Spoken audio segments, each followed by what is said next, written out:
Hello, everyone. I am so excited. We've got Leon Hanna, the co-founder and CEO of Dream Across America, along with his co-founder, David Delaney Mayer.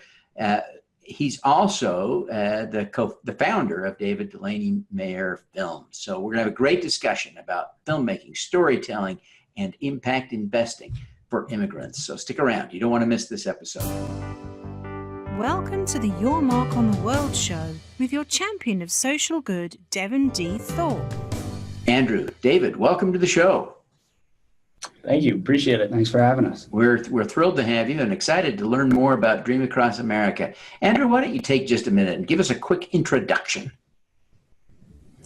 Yeah, sure. Thanks again, Devin. We appreciate being on here. So Dream Across America is a social enterprise that joins filmmaking and impact investing to highlight and empower immigrant entrepreneurs and support them. The kind of vision for it is to started from our parents and our family stories. So my parents immigrated from Egypt in the 80s, and they're kind of everything to me. Kind of they've inspired me. They've created a life of opportunity for me and cared for me in so many ways. And David, his grandfather was a refugee from Germany, and has inspired a lot of his film work. He's actually done a film on his grandfather, kind of learned all about his life. And so basically the way it arose is we saw kind of a need to paint immigrants in a more humanizing way that kind of brings them their dignity and their love and their spirit to life in the midst of this great migration crisis, the greatest in history. And then on the flip side, there's the need to create greater mutual understanding. And the other way to turn the migration crisis into an opportunity is to provide tangible support. So immigrants have double the average rate of entrepreneurship in the U.S. They contribute 3 times to global GDP than the average individual. And so that's all without a lot of structured support. And so we wanted to provide that support co-designed with the folks that we work with. So David, how did you help develop this model for Dream Across America? Yeah, so, the basic answer is my whole life has been obsessed with storytelling and the ways that we engage with stories and the impact that actually has on people and the way we see each other. With the immigrant sort of issue, I came about it very organically because my family obviously has an immigrant story, and a lot of my research and obsessions were about his experience and what he went through as a half-Jew in World War II and then eventually coming to the United States. Andrew and I were close friends at Duke, best friends at Duke, and we talked a lot about how immigrants, in the media particularly in this climate, the stories around immigrants was very one-dimensional. And so for me, it's always frustrating whenever anyone's talked about one-dimensionally. I think it's a seductive way to talk about people, and I think on the left and right, it's very easy to paint immigrants as either the criminal narrative, they come and they do all these horrible things. And then on the other side, on the left, you get a lot of narratives about how they're sort of pitiful beings that we need to help, that they're somehow incapable of living meaningful lives. And both narratives paint them very dehumanizing. And so for me, I'm all about complexity and nuance. And I want to add kind of beauty and complexity to the narrative. So it kind of arose out of that. And we developed a lot of these ideas together. And so here we are, Dream Across America. So how did you get into filmmaking, David? Yeah, I tell everyone that it's because of my twin brother, because my mom always says that I was born into the world in relationships. And so you just kind of I see the world through relationships. I think he's definitely my inspiration, because every minute of my life has been spent with another human being in a very intimate relationship. So my whole life I've been drawn to intimacy and drawn to emotional nuances. I picked up a camera when I was 4 or 5, and I actually still have that camera. And I've been filming things ever since. At Duke, I filmed. After Duke, I've been filming, and it's just been a part of my life. And for me, it's a way to engage with the world and a way to understand the world that, Lord, at this point, I don't know what the heck else to do with my life. So it's just what I do. So, Andrew, how did you come upon the idea of combining filmmaking, storytelling with impact investing? Yeah. So I think it has a lot to do with David, just because, again, we were best friends. We hung out, we spent every moment together. I'm just kidding, we were good friends, but we during the course of becoming closer friends, I think a lot of what we aligned on was certain principles about, love for our nation, love for the United States, and a desire for some of the things that tear apart communities. We're both from the South, Jacksonville, Florida. People will argue, I'd say it's in the South. He's from Durham, so he was local at Duke. And a lot of what we talked about was we saw a lot of beauty in the relationships in our communities, but sometimes the media will portray, and there are different reasons that no one to blame specifically, but will portray more division, and videos that go viral tend to be more divisive. And there are real issues, but there's also hope and compassion and humanity. So all that is to say, we kind of talked about those theoretical ideas, and then for since graduation, a few years ago, we've talked about potential social enterprise ideas, but nothing really quite clicked. For this, the substantive issue, immigrant entrepreneurship, immigrants, and local communities, small businesses, all that development, all that stuff we cared about. And then, I think it was just over a while ago, we were just talking about, okay, like there's a lot going on in the media and about portraying immigrants in certain ways. We'd like to get a more human picture of that. And then, from my side, having done social enterprise work in the past, especially on youth employment front, I started thinking like, could we add some elements? And then David, contributed ideas to that. And then eventually we came to kind of this solution. And I think, David, you can speak more to it, but one thing that I think appealed to him and kind of triggered the idea was a lot of filmmaking tends to work with the subject for a while and then kind of leave.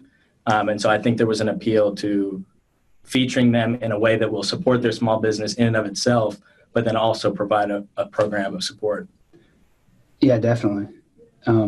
Yeah, for sure. Yeah, I mean, I can talk a bit more about that if you'd like. Sure, please. Yeah. Yeah, I mean, I think I come from a documentary film world where there's a lot of rhetoric around making an impact with the films you make. I think it's tempting for a lot of folks to believe that their impact is very large, when in fact, a lot of times I think filmmakers end up using that sort of narrative about impact to sort of feel good about the work they're doing, which in some ways is very good. But I wanted to design something that really committed to the subjects over the long term in a new way. So I don't know of any series or any documentary project that has the level of commitment that we're bringing. And with the investing and with the mentorship. And so we're very much designing a model that both tells the stories, but then sort of invests in the lives of the folks that we're telling the stories about. So it's very exciting for us to do that. So Andrew, how are you structuring the impact investments? How much money are you investing in these little enterprises? It looks like the first one, Descalce, is a pretty small enterprise. How much money did you give them? How is it going to change the business? Yeah. So we're calling it an impact investment program. And basically, it's three-pronged based on the three elements that we've researched and heard from conversations with, entrepreneurs, immigrant entrepreneurs across the country that they particularly need help with and need support with and kind of have the gaps on. And those three are mentorship, digital marketing support, and then the capital part that you're talking about. I can briefly talk through each of those if it's helpful. On the mentorship part, that's just a matter of, if you're coming to this country, you often don't have, networks. You don't have family that's been here for a long time. You don't have connections.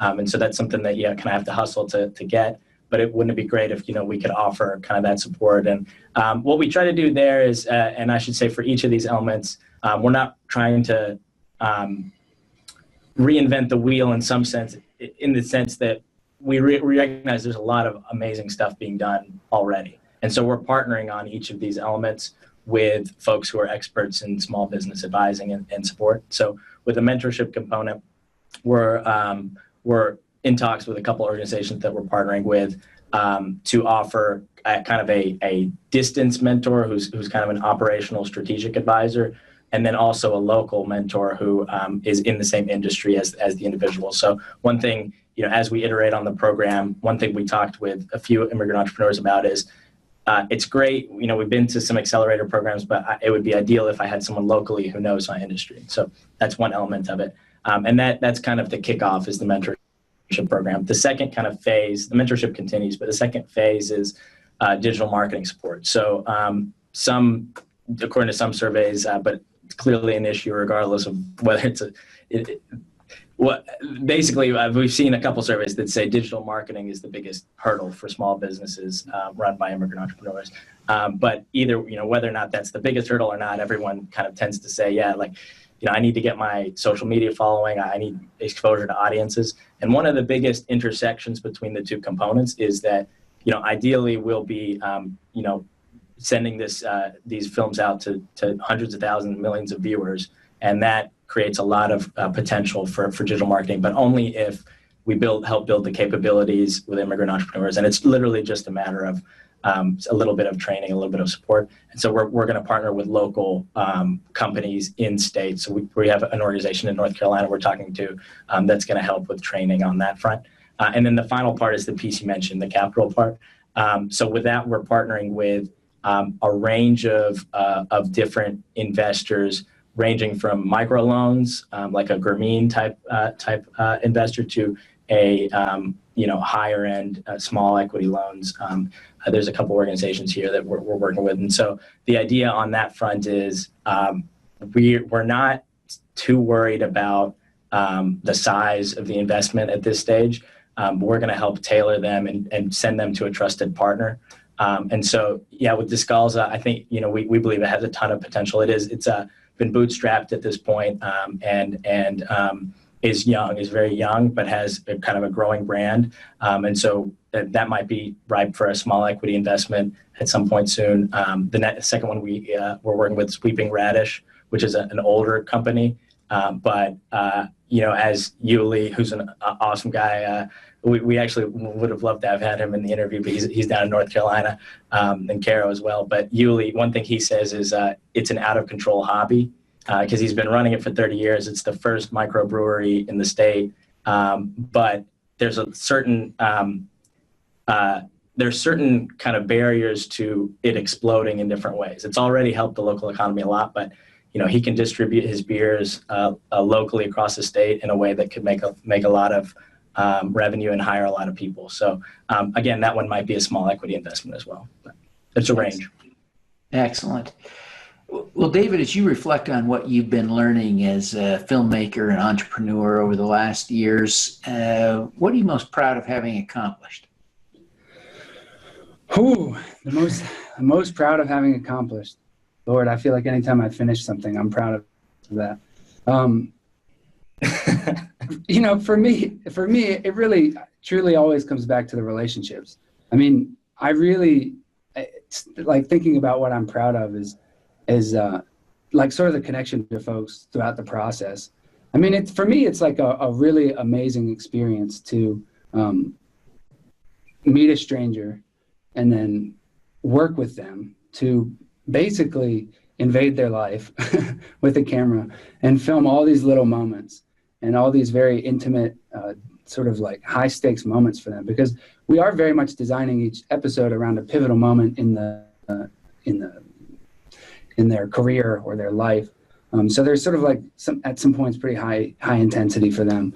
And so it's very meaningful to be able to go in there and like share all these little things and then create a kind of piece for the world. That process for me is really, really meaningful.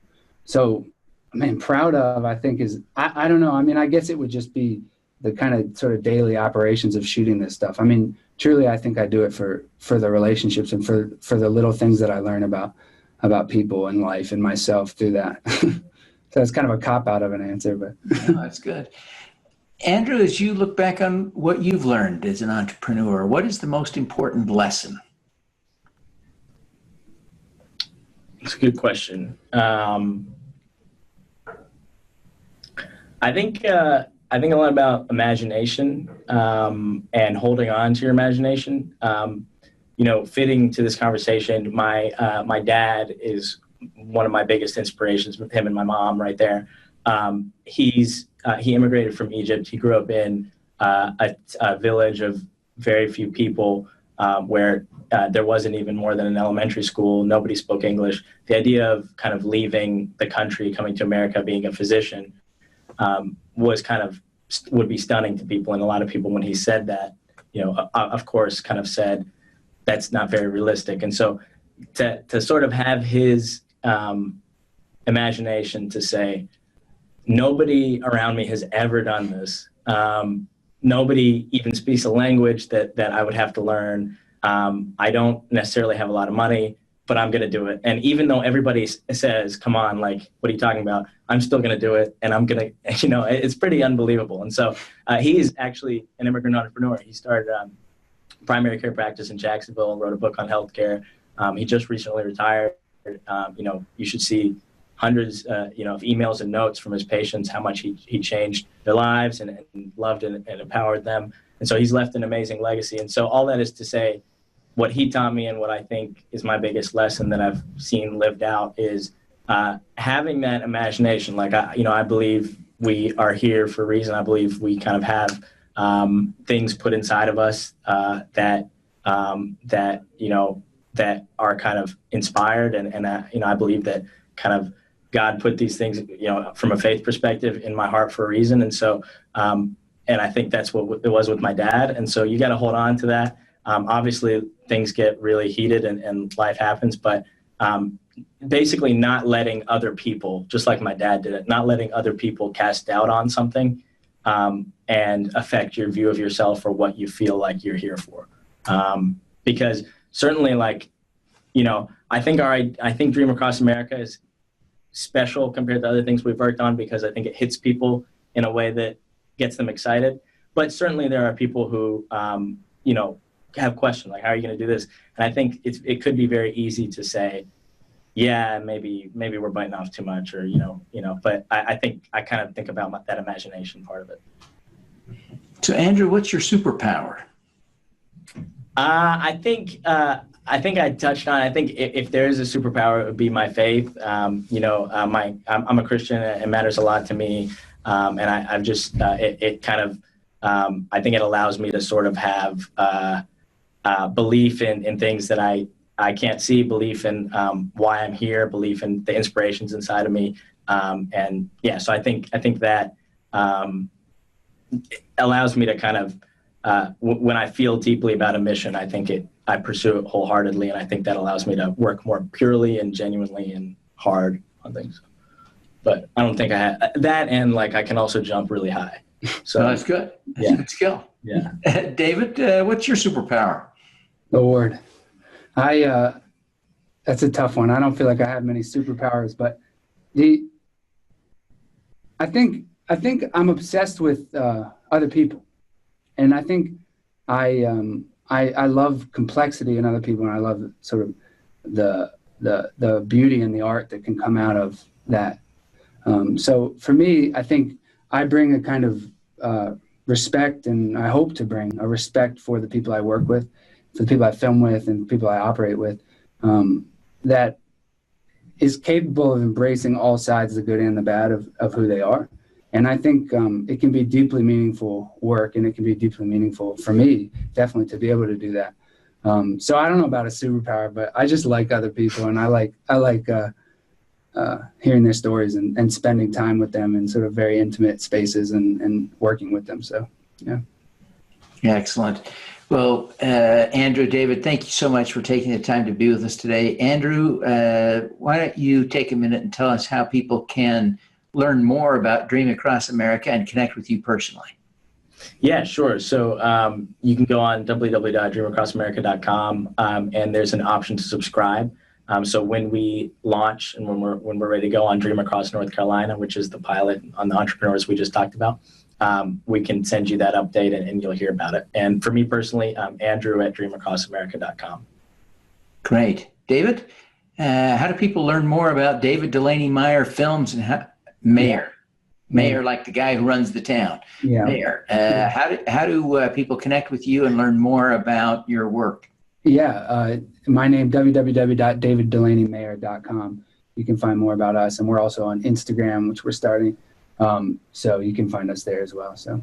Fantastic. Well, gentlemen, thank you so much for taking the time to be with me this afternoon. We wish you every success in growing Dream Across America and impacting the lives of America's immigrants. Thank you. We really appreciate the opportunity to share it. All righty. Let's do some good. Thank you for listening. Devin Thorpe's mission is to end extreme poverty, improve global health, and mitigate climate change before 2045 by finding and sharing the stories of those who are doing the most good. You can join with other listeners to accelerate Devin's mission by visiting helpdevin.org right now.